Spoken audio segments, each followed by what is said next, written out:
Okay. All right, we're ready to call the Heritage Advisory Committee meeting to order then. We'll start with a land acknowledgement. Grimsby is situated on treaty land. This land is steeped in the rich history of the First Nations, such as the Haudenosaunee, the Haudenosaunee, and the Anishinaabe, including the Mississaugas of the Credit First Nation. There are many First Nations, Métis, and Inuit people from across Turtle Island that live and work in Niagara today. The regional municipality of Niagara and Grimsby stand with all Indigenous people, past and present, in promoting the wise stewardship of the lands on which we live. All right, so moving on with the agenda, are there any disclosures of pecuniary interest? No. And moving on to the agenda then. A mover for the approval of the agenda. Am I doing that right? Yeah, okay. Councilor Cristangi. All right, all in favor? That's great. And then moving on to the minutes for July 9th, 2024. Any questions, concerns about the minutes? No. Can I have a mover? Brian. All in favor? Fantastic. Thank you. That's carried as well. Okay, and then we'll move on to our verbal updates for the evening, and I'll go first with an update on the working group. Let me just pull up my notes for this. Okay, so our Outreach and Education Committee, or Working Group, we met again on July 20th, I believe.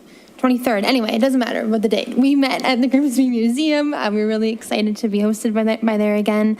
And we further talked about what kind of projects we want to do on behalf of the Education and Outreach Working Group on the Heritage Committee in partnership with the Grimsby Museum and the Grimsby Historical Society, as well as Nell's Manor. And two major projects have come out of this working group that we'll be working towards over the next several months. The first is actually coming up quite soon as part of Arts Walk, which is on September 21st of this year. In partnership, we'd like to start a project called Grimsby Memories. The idea here is collecting stories, memories, eventually oral histories of people who live in Grimsby, the community of the people who live here, growing up here, what it's been like here, memories as related to the built heritage of downtown and those kind of stories, collecting those memories, and then eventually producing content, whether that's an exhibit, whether that's something that's online and digital. It's still the beginnings of this, but the purpose of launching this so soon is to kind of gauge public interest in a project like this, see if there is interest in sharing their stories like this, and if that type of engagement is what the community is looking for.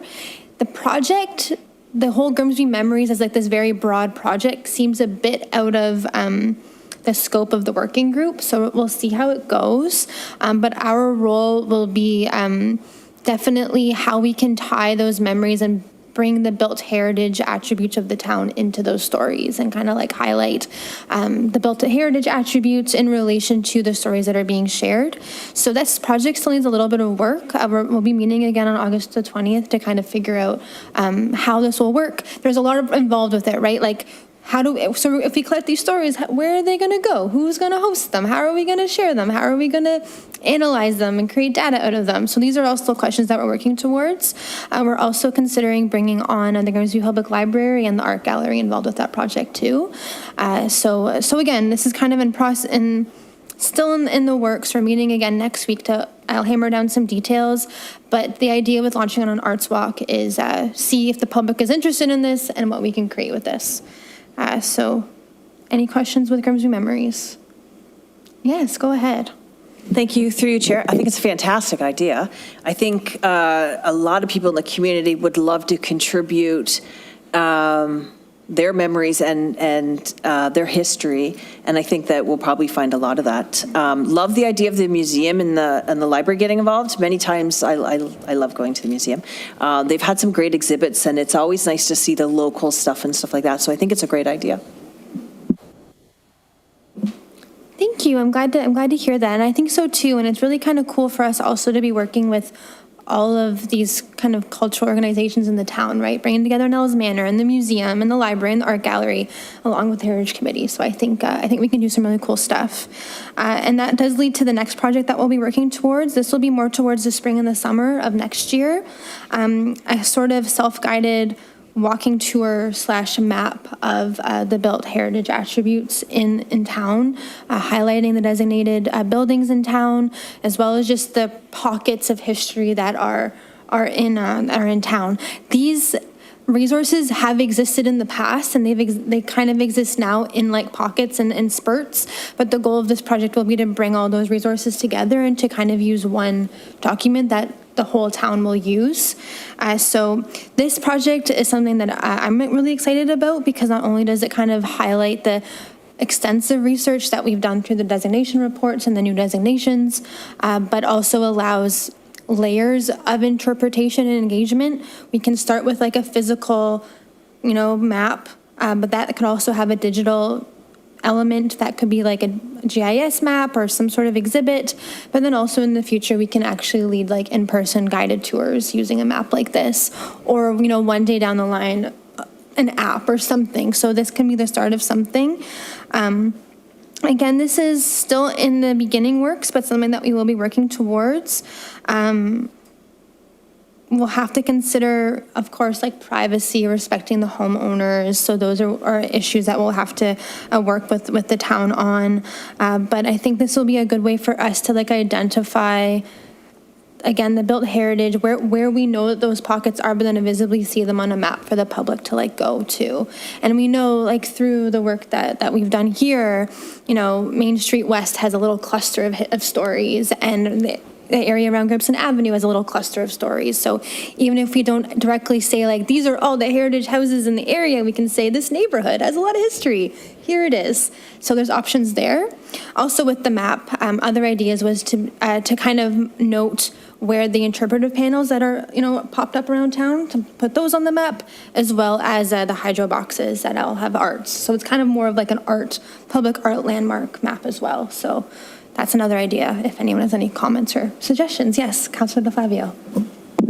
Thank you, Chair. I think it's a great idea. We used to have, this is how old I am, a flyer that we used to give out at the Welcome Center that had all the heritage homes on it when there were, 15 or 16 heritage homes. I think whatever we do put together, it's easy to put an app together, things like that, if we want to do it. Just we need to remind people that they are private property, and because heritage designation sometimes gives people confidence that, to walk up to buildings, and it's important to remember that these are places where people live, and so to seek permission before entering people's properties and things like that. But other than that, great idea. I love the idea of including, the bell boxes that people put a lot of work into and all those things, and the Museum of the Streets items that we've put a lot of years into as well. People put a lot of time into those things, and we have them all over town. So it's all of that's terrific. Just the reminder to people that, when you're going to private property, there's a difference between going to St. Andrews and going right up to the door, and going to somebody's house and going right up to the door. That's all. Thanks. Yes, absolutely. And we're very, very cognizant of that. So it will be up to us to kind of figure out a respectful way to do that, where we can highlight the heritage of these neighborhoods while not encouraging people to be disrespectful, because we know that has happened in other places unintentionally. Yes, thank you. Any other comments or questions or suggestions? Well, if anyone does have any suggestions, you're welcome to email or connect with me. We'll be meeting with the working group again next Tuesday at the museum again to kind of go forward with the next steps and hopefully create something for the Grimsby Memories Project. I'd really like that to happen. The timeline's a little overwhelming for us, but we'll make it work. And that's it for my verbal update. Thank you.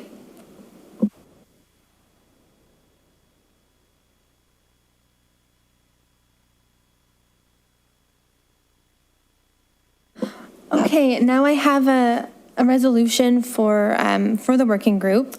So a resolution that the update for the working group be received. I'll need a mover. Councillor Cristangi, thank you. And all in favor? That's great, that's carried, thank you. And now we can move on to the next verbal update. Bianca will give a little update on our groundbreaking at 35 Victoria Terrace. Go ahead. Thank you, through you, the chair. So it was a great event that we had at 35 Victoria Terrace. We had our chair from Heritage Committee do the land acknowledgement for the ceremony, and then the mayor said some words about the importance of heritage to the community. And then I also shared some of the processes that we went through and how they went above and beyond with the restoration plans. And then we were able to have the groundbreaking, and we were able to go inside and see the cottage. So it was a really great event. Yeah, our chair was there, and also Councillor DeFlavio was there as well. Yeah, it was a great event to celebrate them and all their hard work to get to this point. And Wayne from the Grimsby Historical Society shared some really exciting history about the building that we didn't know. So that's all going to be coming with the when we do the designation report. But one of the things he said was that one of the property owners was really good friends with Alexander Graham Bell, and he ended up being there when the first phone call was made. So that was really cool. So he had a lot of really cool stories. So looking forward to the designation and sharing all that information. So yeah, thanks. Yeah, thank you for sharing that update. I thought it was really cool to be a part of, and I just admired the work that George and Barbara are doing, and that they invited us into the process. You can show they were so proud, and they also had displays that Bianca and Garrett put together about the history of the building, and it was just really neat to have like a good news story that we could celebrate, and that they've invited the community into the process. I think is really unique too. So I was really happy to be there. Mm-hmm. Yes, go ahead. Yeah, you really get a sense of the sense of community that exists in Grimsby Beach when we were there. And, every time, I've said this a million times, but I never think that I'm going to have a new experience, having been a member of this committee for, 17 or 18 years now. But I've never been in a building that's been, gutted like that, where you get to see the foundations, the studs of the building. It was a really neat experience. I've been in ones that have been designated or renovated, but never have I had the chance to go into a building before the process starts to see it the way that we saw it. So yeah, for lack of a better way of putting it, it was pretty cool. It was a neat thing to see that I've never seen before. So thank you for the opportunity to the homeowners there, and I'm looking forward to the finished product too. It's going to be a jewel, and again, similar to some of the projects we've had happen in the downtown and other places in Grimsby. When something like this happens and it works out well, it serves as a role model for other people who want to do a similar project. So what you hope is that it becomes kind of the catalyst for other projects like this, and that's always our goal when we have things like this that happen. So yeah, fingers crossed. I'm hoping that there's a ripple effect that goes with it, similar to what happened when Harmony House got done downtown, and then everybody else said that looks really nice. I want to make mine look like that too. So yeah, I hope that same sort of thing happens in Grimsby Beach. Absolutely, I couldn't agree more. Thank you for sharing those thoughts. Any questions or comments about the event? All right, I'll have a resolution here then that the update on the 35 Victoria Terrace groundbreaking ceremony be received. A mover. Councillor DeFlavio. All in favor? That's carried.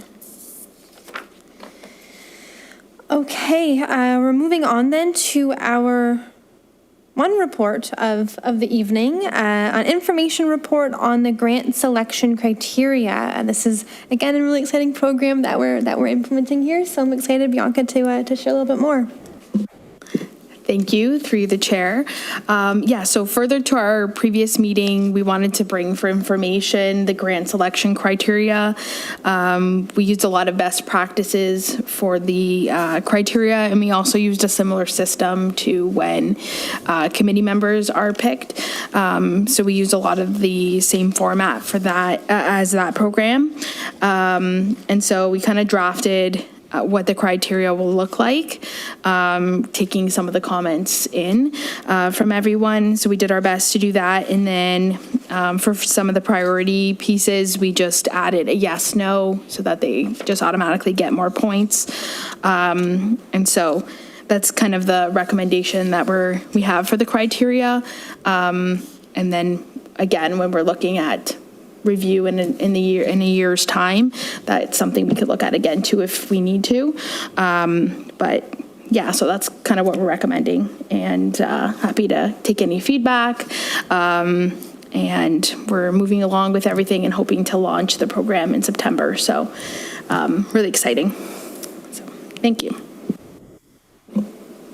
Thank you so much for sharing. Did the committee have any questions or comment on the selection process?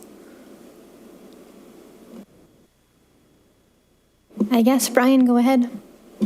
Through you, Chair. Love the formatting, everything kind of what we spoke about the last couple of meetings. When I read some of the questions, there's quite a few. I think the majority of them are kind of yes, no's. They're more closed-ended questions, I'll put it that way. But then there's only a few that have yes, no's. So may want to, and the scoring criteria, I think it makes sense, acceptable, below average. But I think we may want to word the questions a little bit more geared towards that type of response. So rather than say, will the proposed works include sustainable upgrades, how well will the proposed works include sustainable upgrades, so that it aligns a bit more with the scoring. Or the other flip side of it is you just do the yes, no throughout. But what I read is a lot. I think the majority are kind of more, they're worded yes, no, whereas I think I like the scale approach, because then it comes more, you can look at it on a broader range there. And yeah, I think that was the main one. I did have a question around on item, what was that question there? Number 2, it says the proposed works being completed on a protected heritage attribute. Are we talking, so register, actual on the register, protected and designated? Is that meant to include both of those? So maybe I'll stop. Through the chair. So this one was to speak to if it was so for example, if it was being done on a corbel, or were they putting in a new porch? So if it's being done on a corbel, then they'd get an extra point because that's a protected attribute. And then if it's a new porch, they may score in other areas higher, but they would get a no here because it's not on a protected. But say it was an original porch and they were repairing it or whatever it was, then we would say yes. So the idea is to encourage preservation of original elements on the building rather than compatible additions, I guess, to the site. Yeah.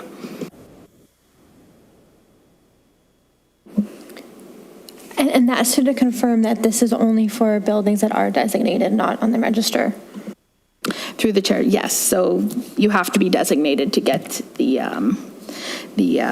grant funding. And then I was also going to give an example, for example, in general, the proposed works are they in compliance with the standards and guidelines? So we could range if something was in accordance with really strong conservation best practices, then they would score higher.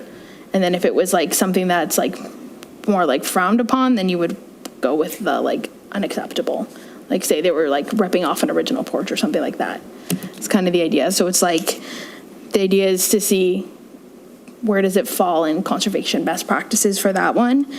Let me see if there's another one I can give an example.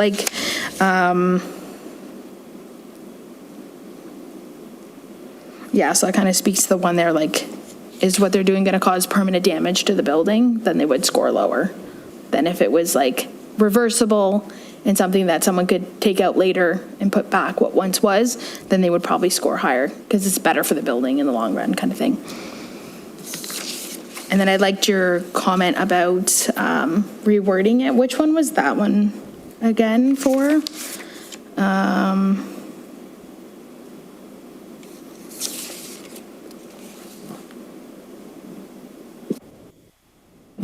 Through you, Chair. So one of them was, will the proposed work support the long-term preservation of the building? That one, I think there's quite a few in there that could, I think almost all of them in a sense could be worded in like how well, like, you know, as opposed to more of a closed-ended question, except for the ones that are closed-ended. I mean, those ones I think make sense, but when I read some of the other ones, they read more from is it a yes or a no? And so if you turn it around, like how well will that support, like, you know, to what degree will that, and then you can look at that more of that range. It gives you that proper assessment for the scale of that you've put on there. And I think just to go back to you talked about, you gave some good examples there. I don't think it hurts to, whether it's in this document or building a bit of a guideline that goes along with it, because imagine this in the hands of someone else somewhere down the road, the better you can kind of give context for like, here is what would score a 3, here's what would score a 0, here's some specific examples. I think it helps to at least take the spirit of what you're trying to do and put it into more of an objective methodology as opposed to subjectivity based on the person that knows about that. Right. Through the chair, I think that was great. I really liked your wording, so I wanted to make sure I got that. So I'll update them for that. And then I think that's a good idea, like similar to how we're doing an example application form we're going to send to all the property owners so they can see a sample of how it will be filled out. Garrett and I can also do like, we can summarize best practices so they have a clearer understanding of what that is. So that sounds great. Thank you so much. Those are really great questions and suggestions. Thanks, Brian. Councillor Costangi, go ahead. Thank you, through Chair. Just to further that, I agree with that. I think the easier we make it for the people applying to explain what they're doing and to give us a more thorough, or whoever's scoring, a more thorough idea, because it's quite hard to apply for grants and stuff like that. And sometimes people don't realize how much they should put in there because it sort of can be competitive. So I think having it a little bit more explanatory for the answer allows them to elaborate more and be more prepared for what they have to talk about. Yeah.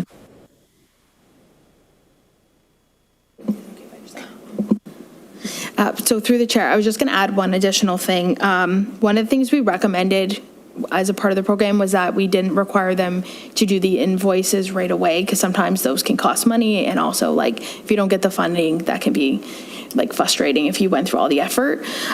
So we were kind of thinking for all of these, it would be like based on the proposal, if it was in keeping with best practices and things like that. But we'll make sure like to send like a very well-written like sample one so they can see how much information they actually have to put in. And then we wanted to allocate enough time for us to call the property owners if we need more information, and we can just help them through that to make it easier for them, because we'll have a better idea of what needs to be written anyway. So we're definitely going to provide them with that support. So thank you. I appreciate that feedback.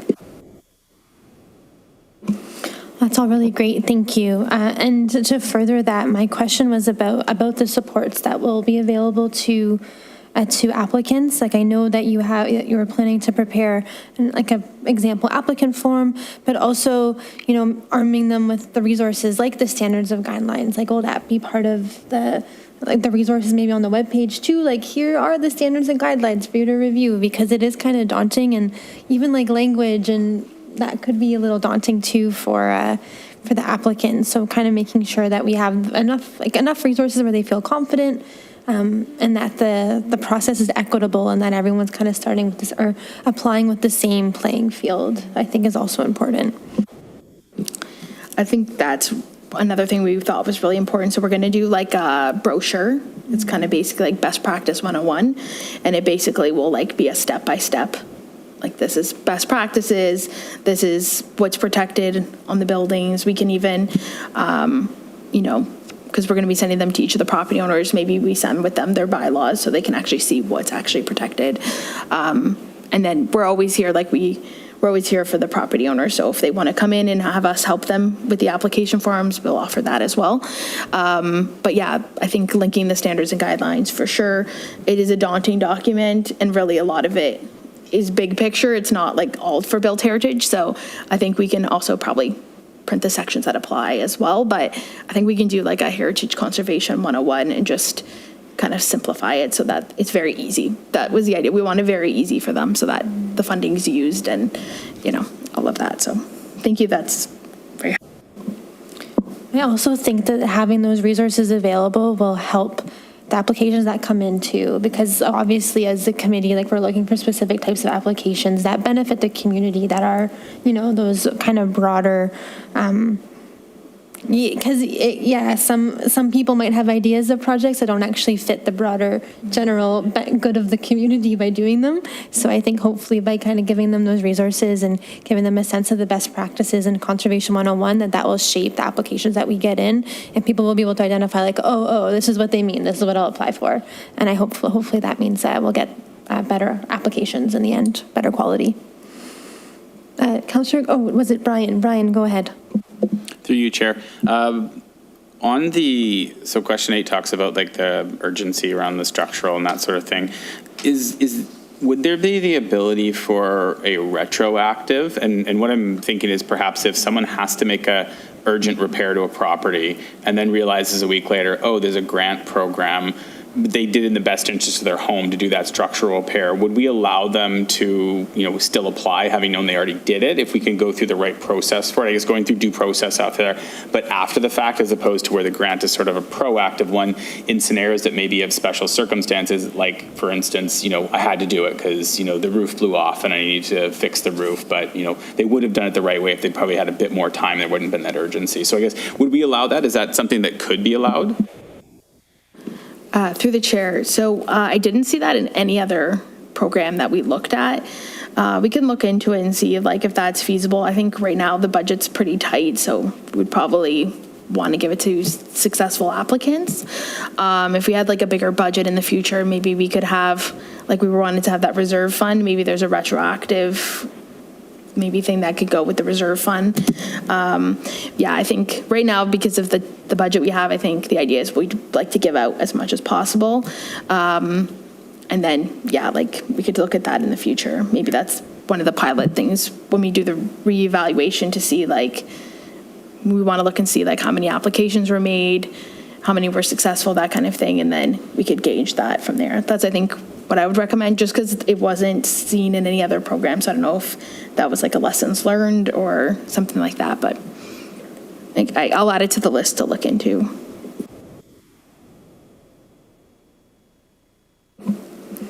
Really good questions. Thanks, everyone. Anything else?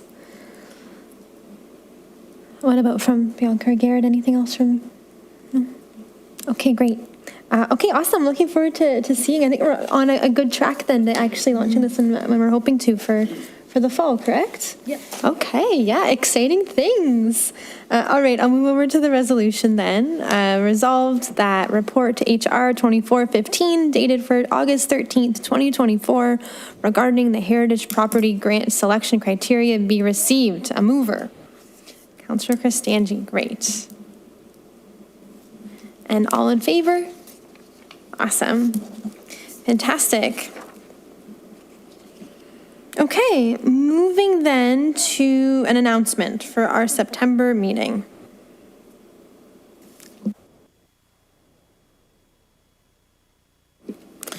So through you, the chair, we know 2 committee members aren't going to be available for the September meeting, so we kind of have 2 options if we're able to confirm quorum without the 2 members for the September meeting, or we are proposing the 16th of September as the alternative date for the meeting.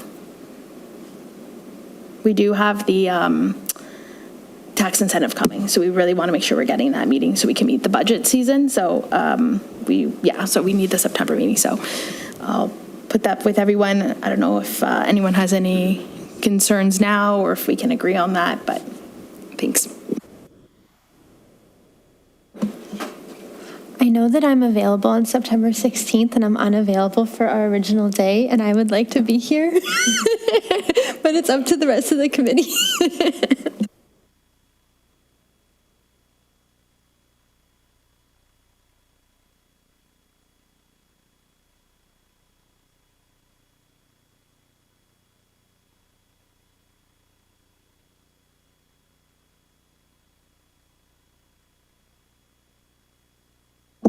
The 16th looks fine for me, so I'll make myself available if that's what works for everybody else, as long as it's if we're doing it, let's make sure everybody can go on the 16th, that's all. Through you, Chair. I have a tentative hold on that week for travel to Newfoundland, but if it works for everyone else, let's do it. There's always a chance that I can dial in remotely, depending on what my travel plans are. But there's a chance that I may be out of context. I do have to go somewhere remote that week, so I don't know. And we can't do the other date, so I guess it's the same. Yeah. Okay. Okay. Well, thank you, Brian. Hopefully you'll be able to come even if it's virtual or maybe, in person. Okay, hopefully. Let's then set September the 16th. It's the Monday. Yeah. Okay, so it's a Monday. So we'll set September 16th. And yeah, because the other day won't work, right? Yeah. Yes. Okay, so yeah, let's set September 16th then. Perfect. Okay. I don't need to do anything for that. No, you're good. Okay, perfect. Okay, then. Thank you, everyone, for making that accommodation. I apologize that I can't be here the week before. Yes. Moving then to a closed meeting session. So I'll need to have a resolution to move us into closed meeting. That's correct? And I need to read this out. Yeah. Okay. Resolved that the Grimsby Heritage Advisory Committee meet in closed session under Section 2393.11 of the Municipal Act, where a meeting is held for the purpose of educating or training the members, specifically regarding orientation, education, or training sessions, including information pertaining to heritage designation reports and statements of significance. Do I have a mover? Brian, fantastic. All in favor? That's great. Okay, we're officially in closed session.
All right, we are back from a closed session, so I'm here then to pass the resolution that the information provided in the workshop be received. A mover. Councillor DeFlavio. All in favor?